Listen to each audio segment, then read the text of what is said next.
Thank you for the opportunity to appear before you to discuss PRC political warfare against Taiwan. I'd like to open by describing my direct engagements with Taiwan over recent years. I visited Taiwan 3 times as the Director of Intelligence for Indo-PACOM.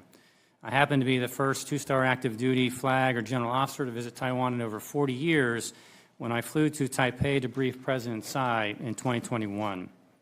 I was directed by the NSC and the OSD, Office of Secretary of Defense, to outline PRC military courses of action up to an invasion.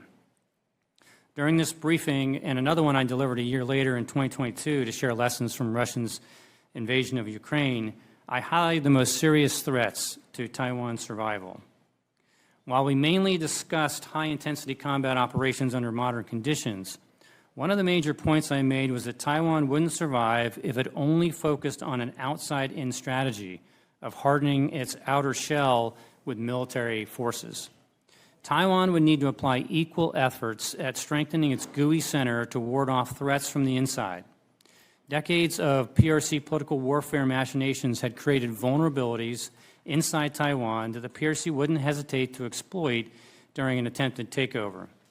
Taiwan would need to get real about these pre-existing omnidirectional threats. This conversation naturally led to discussions that went beyond merely stopping the PRC offshore or on the beaches to improving defense in-depth capabilities, urban operations, strengthening internal security, counterintelligence, fostering better civil-military coordination, and the merits of mobilizing society to engage in people's warlike actions that allow an inferior to defeat a superior.